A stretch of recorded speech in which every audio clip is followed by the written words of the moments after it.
नमस्कार साथियों, अदम्य एकेडमी के ऑनलाइन प्लेटफॉर्म पर आप सभी का स्वागत और अभिनंदन है। लोकनाट्यों की चर्चा में हमारा अगला जो लोकनाट्य है वो है हेला ख्याल। ख्याल पढ़ रहे थे हम। ख्याल में हमने पिछला चिड़ावा ख्याल पढ़ा था, उससे पहले कुचामनी ख्याल पढ़ा था और अली बख्श ख्याल पढ़ा था, है ना। अली बख्श के लिए मैंने आपको कौन सी जगह बताई थी? मुंडावर। मुंडावर पहले अलवर में आती थी पर अब कहाँ आती है? खेरथल के अंदर आती है। तो अब देखो, अब जो अगला ख्याल आता है वो आता है हेला ख्याल।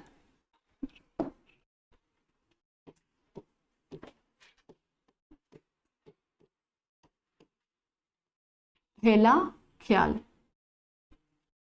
ख्याल की सामान्य परिभाषा क्या है? हमारे मन के अंदर उत्पन्न जो विचार हो रहे हैं। ख्याल क्या होते हैं? हमारे को ख्याल आते हैं जैसे, तो हमारे मन के अंदर उत्पन्न जो विचार है उनको कहां पर प्रदर्शित करते हैं? मंच पर प्रदर्शित करते हैं। हेला का मतलब क्या होता है? हम सुनते हैं हेला मतलब आवाज देना, है ना। हम रामसा पीर का गाना सुनते हैं, मारा हेलो सुनो जी रामा पीर, है ना। तो हेला का मतलब क्या है? आवाज देना। और हेला का मतलब होता है, हेला का शाब्दिक अर्थ होता है लंबी टेर में आवाज देना। अगर प्रश्न आ जाए हेला का शाब्दिक अर्थ है, तो हेला का शाब्दिक अर्थ क्या है? लंबी टेर में आवाज देना। लंबी टेर में क्या करना? आवाज देना। आवाज देना। अब देखो, एनसीईआरटी की जितनी किताबें हैं, हेला ख्याल जो प्रसिद्ध बता रखा है वो बता रखा है लालसोट दोसा का। कहां का बता रखा है? लालसोट दोसा का। पर एग्जाम के हिसाब से जहां एग्जामिनर या बोर्ड जिनको सही मानता है वो मानता है करौली को। किसको मानता है? करौली को। और करौली अगर ऑप्शन में नहीं होगा तो फिर क्या होगा? सवाई माधोपुर को। क्या होगा? सवाई माधोपुर। पर आपको ये लालसोट डोसा भी ध्यान में रखना है, क्योंकि एनसीईआरटी के हिसाब से क्या है? लालसोट डोसा सही है। एक्स ऑप्शन के ऊपर डिपेंड करेगा। करौली आ रहा है मतलब बोर्ड के हिसाब से सही है, एनसीईआरटी का सवाल मानेंगे तो लालसोट डोसा सही है, बाकी क्या होगा? सवाई माधोपुर। करौली का क्यों फेमस है? महावीर जयंती के दिन इसका आयोजन किया जाता है। अभी कल ही महावीर जयंती थी। क्या है तिथि? चैत्र शुक्ल त्रयोदशी। चैत्र शुक्ल त्रयोदशी। कहाँ आयोजन होता है इसका? तो चांदनगांव करौली के अंदर मेला भी भरता है, चांदनगांव करौली के अंदर। तो हेला ख्याल में क्या होता है वो देखो। हेला ख्याल में क्या होता है कि सबसे पहले लोगों को आवाज लगा के बुलाया जाता है, और जब आवाज लगा के बुलाया जाता है तब बम वाद्य यंत्र बजाया जाता है। जब लोगों को बुलाया जाता है तब क्या लगा, कौन सा वाद्य यंत्र बजाया जाता है? बम वाद्य यंत्र। अगला टॉपिक अपन वाद्य यंत्र ही लेंगे। कौन सा वाद्य यंत्र बजाया जाता है? बम वाद्य यंत्र बजाया जाता है। पर जब इस खेल का आयोजन होता है तब बजने वाला वाद्य यंत्र कौन सा है? तो वो है नौबत। कौन है? नौबत। इसके जो प्रवर्तक हैं वो है हेला शायर। प्रवर्तक कौन है इसके? हेला शायर। हेला शायर। जब इसका आगाज किया जाता है, जब लोगों को पता चलता है कि हेला ख्याल होने वाला है, तब कौन सा वाद्य यंत्र बजाया जाता है? बम। और जब ये खेल चलता है तब कौन सा वाद्य यंत्र बजाया जाता है? नौबत। खेल के समय कौन सा वाद्य यंत्र बजाया जाता है? नौबत। खेल के समय कौन सा वाद्य यंत्र बजाया जाता है? नौबत। तो देखो, हेला का जो शाब्दिक अर्थ होता है वो होता है लंबी टेर में आवाज देना। क्या होता है? लंबी टेर में आवाज देना। प्रसिद्ध कहाँ का है? करौली का। करौली ऑप्शन में नहीं होगा तो फिर क्या होगा? सवाई माधोपुर। और सवाई माधोपुर नहीं होगा तो फिर क्या होगा? लालसोट डोसा। किस दिन आयोजन होता है? महावीर जयंती के दिन। महावीर जयंती कब आती है? चैत्र शुक्ल त्रयोदशी को। कब आती है? चैत्र शुक्ल त्रयोदशी को। और कहाँ आयोजन होता है? चांदनगांव करौली के अंदर। जब इस ख्याल का आयोजन करने से पूर्व जो वाद्य यंत्र बजाया जाता है ताकि लोगों को पता चल सके कि इस खेल का आयोजन होने जा रहा है, तब तो बजाया जाता है बम वाद्य यंत्र। पर जब ये खेल चलता है तब कौन सा वाद्य यंत्र बजाया जाता है? नौबत वाद्य यंत्र बजाया जाता है। और इस खेल के जो प्रवर्तक है वो कौन है? हेला शायर। इस खेल के प्रवर्तक कौन है? हेला शायर।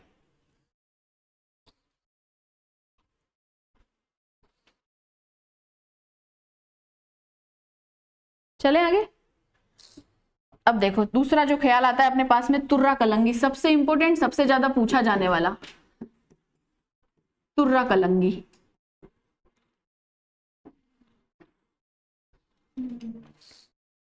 इसका जो मेन उद्गम हुआ है वो हुआ है चंदेरी से, और चंदेरी कहां पड़ता है? मध्य प्रदेश के अंदर। कहां पड़ता है? मध्य प्रदेश के अंदर।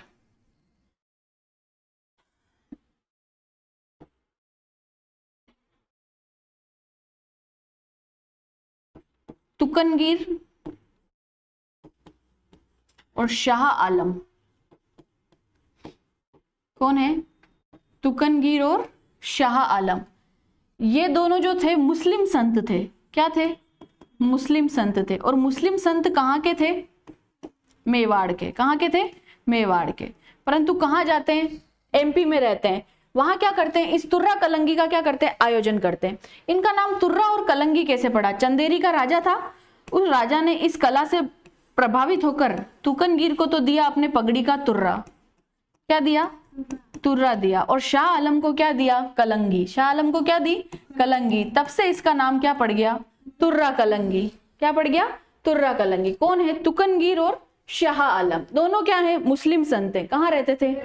परंतु कहां पर जाकर आयोजन करते हैं? चंदेरी, एमपी के अंदर। चंदेरी की राजा ने तुकनगीर को तो क्या दिया? तुर्रा। और शाह आलम को क्या दी? कलंगी दी। तो ये तो पुरानी बात हो गई कि इसका उद्गम कहां से हुआ और ये दोनों कौन कौन थे। अब इससे आगे की बात करते हैं।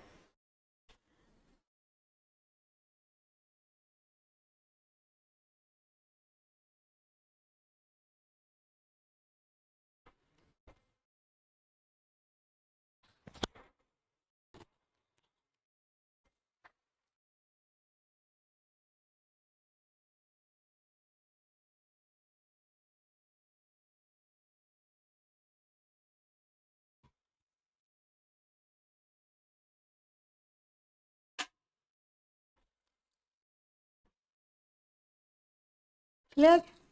अब देखो वर्तमान के अंदर तुर्रा कलंगी कहाँ आयोजित होती है? तो वर्तमान में तुर्रा कलंगी 3 जगह आयोजित होती है। सबसे पहला स्थान है आपका निम्बाहेड़ा, और निम्बाहेड़ा कहाँ पड़ता है? चित्तौड़गढ़ के अंदर। कहाँ पड़ता है?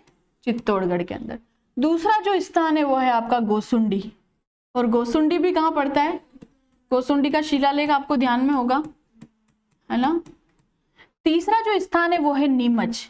नीमच चित्तौड़गढ़ से सीमा बनाता है, इसी कारण ये कहां पर आयोजित होता है? नीमच। और नीमच कहां पड़ता है? एमपी के अंदर। अब देखो तुर्रा और इधर है कलंगी, तुर्रा और कलंगी। इस ख्याल के अंदर 2 पात्र बताए जाते हैं। जो तुर्रा होता है वो शिव का किरदार निभाता है। किसका? शिव का। और कलंगी जो है वो पार्वती का किरदार निभाता है। किसका? पार्वती का। दोनों किरदार पुरुष निभाते, परंतु तुर्रे का जो किरदार है वो हिंदू व्यक्ति निभाता है। ठीक है, दोनों कलाकार कौन होंगे? पुरुष होंगे, परंतु तुर्रे का जो कलाकार होगा वो कौन होगा? हिंदू होगा। और कलंगी का जो कलाकार होगा वो कौन होगा? मुस्लिम होगा। कौन होगा? मुस्लिम होगा। इस हिंदू कलाकार में जो फेमस आदमी है वो है सहड़ू सिंह। कौन? शिव के किरदार में जो फेमस आदमी है वो कौन है? सहड़ू सिंह। और अगर इधर पार्वती के कलाकार में, पार्वती के रूप में जो कलाकार है उसका नाम है आपका मोहम्मद शाह। क्या नाम है? मोहम्मद शाह। तो वर्तमान के अंदर सहड़ू सिंह किसका किरदार निभाता है? शिव का, जिसको हम क्या बोलते हैं? तुर्रा। और मोहम्मद शाह किसका किरदार निभाता है? पार्वती का, जिसको क्या बोला जाता है? कलंगी। तो तुर्रा क्या है? शिव है। कलंगी क्या है? पार्वती। तुर्रा का किरदार निभाने वाला व्यक्ति क्या है? हिंदू, जो कि कौन है? फेमस कलाकार वर्तमान में सहड़ू सिंह। पार्वती का किरदार निभाने वाला कौन है? मुस्लिम है। और मुस्लिम कौन है? मोहम्मद शाह। वर्तमान में अगर फेमस पूछ ली जाए तो निम्बाड़ा चित्तौड़गढ़, गोसुंडी चित्तौड़गढ़ और नीमच एमपी। उद्गम कहां से हुआ है? तो चंदेरी राज्य एमपी से। तुर्रा और कलंगी नाम कैसे पड़ा? वहां के राजा ने एक को तो दिया तुर्रा और एक को क्या दिया? कलंगी दी। किसको दी? तुकनगीर और शाह आलम को। तुकनगीर और शाह आलम को। पर ये याद रखना है कि तुर्रा का किरदार निभाने वाला व्यक्ति हिंदू होता है और कलंगी का किरदार निभाने वाला व्यक्ति क्या होता है? मुस्लिम होता है। दोनों ही पुरुष कलाकार होते हैं। हिंदू में जो सबसे फेमस कलाकार है वो है सहड़ू सिंह, मुस्लिम में जो सबसे फेमस कलाकार है वो कौन है? मोहम्मद शाह। ये इस चीज की इसकी इंपॉर्टेंट बात है। चले आगे, लिख लिया? लिखवाऊं इसको या याद रह जाएगा? ठीक। अब देखो एक है आपका किशनगढ़ी ख्याल, कुछ नहीं, इसमें प्रवर्तक याद रखने हैं आपको। कैसे याद रखोगे किशनगढ़ी ख्याल को? कहाँ का फेमस हो जाएगा किशनगढ़ी ख्याल? किशनगढ़ का। कहाँ का? किशनगढ़ का। देखो किशन मतलब क्या होता है? कृष्ण भगवान, है ना? कृष्ण भगवान क्या बजाते हैं? कृष्ण भगवान क्या बजाते हैं? बांसुरी। बांसुरी को क्या बोलते हैं? बंशी। तो किशनगढ़ी ख्याल के प्रवर्तक कौन है? बंशीधर भट्ट। कौन है? बंशीधर भट्ट। याद रह जाएगा, किशनगढ़ी ख्याल के प्रवर्तक कौन है? बंशीधर भट्ट। किशन भगवान क्या बजाते हैं? बंशी बजाते हैं।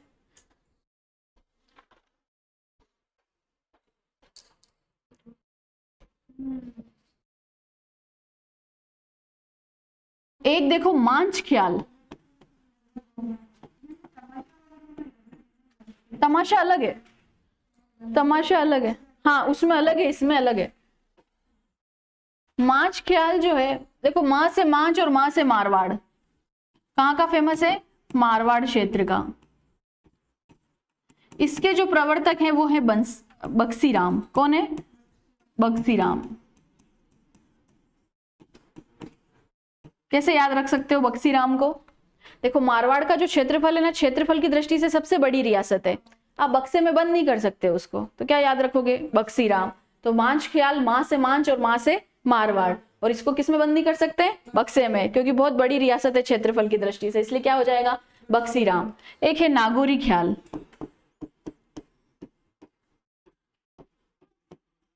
और नागौरी ख्याल कहाँ की फेमस है? नागौर की। और यहां पर एक पशु मेला लगता है, कौन सा मेला लगता है? इसके जो प्रवर्तक है वो है बलदेव सिंह।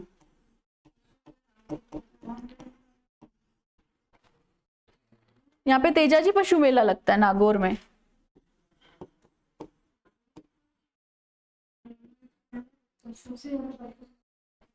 सबसे ज्यादा पशु मेले नागौर में, सबसे ज्यादा मेले डूंगरपुर।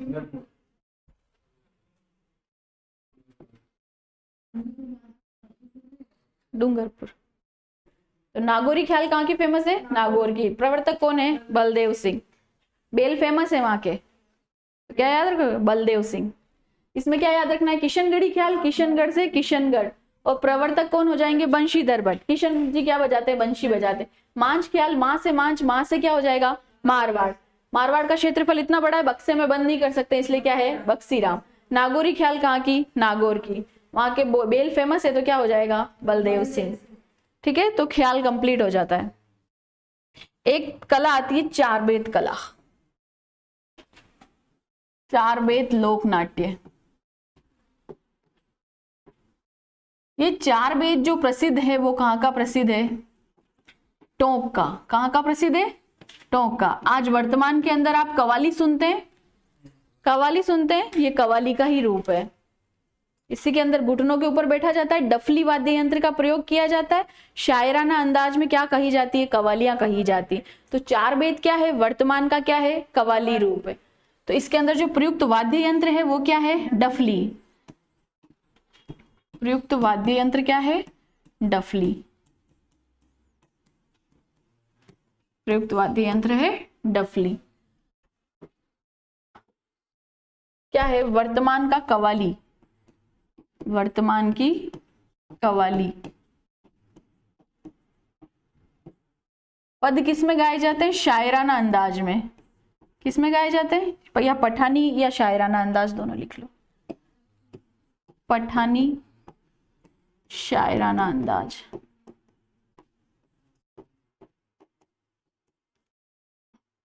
चार बेत के नाम से है, प्रसिद्ध कहाँ की है? टोंक की। अभी तक जितनी बार सवाल पूछा गया यही पूछा गया कि चार बेत कला कहाँ की फेमस है, तो कहाँ की फेमस है? टोंक की।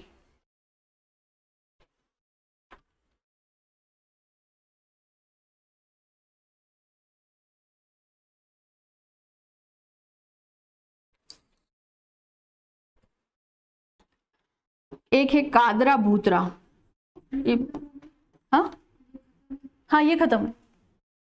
कादरा भूतरा, कादरा भूतरा जो खेल है वो कहाँ का फेमस है? तो वो फेमस है दौसा का। कहाँ का फेमस है? दौसा का। ये इंपॉर्टेंट है, ये सवाल आजकल बहुत पूछा जा रहा है, बहुत से एग्जाम में देखा मैंने। कादरा बूतरा कहाँ का फेमस है? पर इसकी एक विशेषता है, इसके अंदर बाकी जितने भी पात्र होते हैं सब मुखोटा पहनते हैं, केवल एक महादेव का जो पात्र निभाता है वो मुखोटा नहीं पहनता है। तो आपको पूछ लिया जाए कि ऐसा खेल जिसके अंदर महादेव मुखोटा नहीं पहनते तो वो कौन सा है? कादरा बूतरा। तो सभी पात्र क्या पहनते हैं? मुखोटा। सभी पात्र क्या पहनते हैं? मुखोटा पहनते हैं, मुखोटा पहनते हैं। परंतु महादेव का पात्र कैसा होता है? बिना मुखोटे वाला होता है, बिना मुखोटे वाला होता है। क्या होता है? बिना मुखोटे वाला होता है। ये कादरा बूतरा फेमस है, छोटा सा है ना, कोई किसी जगह याद नहीं रहती है। कादरा बूतरा कहाँ का फेमस है? दौसा का। और 4 बेत में आज दिन तक यही सवाल पूछा गया कि प्रसिद्ध कहाँ का है? टोंक का। आपको इतना सा ध्यान रखना है कि ये क्या है? वर्तमान की कव्वाली। क्या बजाते हैं? डफली बजाते हैं। ठीक है,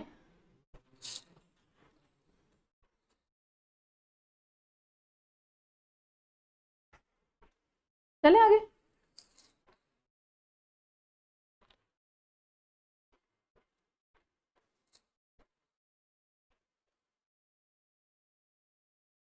अब देखो, एक होता है दंगल। हाँ, हमारी छोरियां छोरों से कम है के, है ना, वही वाला दंगल। कहाँ आयोजित होगा? पूर्वी क्षेत्र में, है ना। कहाँ पर होगा? पूर्वी क्षेत्रों में। पूर्वी क्षेत्रों में कौन सा स्थान हो जाएगा? एक तो हो जाएगा सवाई माधोपुर, सबसे पहला। सवाई माधोपुर में बहुत फेमस पहलवान रहते हैं, ठीक है। सवाई माधोपुर के अलावा क्या हो जाएगा आपका? भरतपुर। भरतपुर के अलावा आपका हो जाएगा अलवर, हाँ, और डीग भी होगा। तो ये याद रखना है कि पूर्वी क्षेत्रों में आयोजित होगा। सवाई माधोपुर में फेमस पहलवान होते हैं। अब डीग नया चला है, पहले भरतपुर आ जाता था इसलिए, पर डीग भरतपुर के पास में ही पड़ता है तो अब डीग भी इसके अंदर जुड़ जाएगा। ठीक है, तो इसी के साथ में लोक नाट्य कंप्लीट होते हैं। हाँ, अब अपन क्या पढ़ेंगे? अगला वाद्य यंत्र। क्या पढ़ेंगे?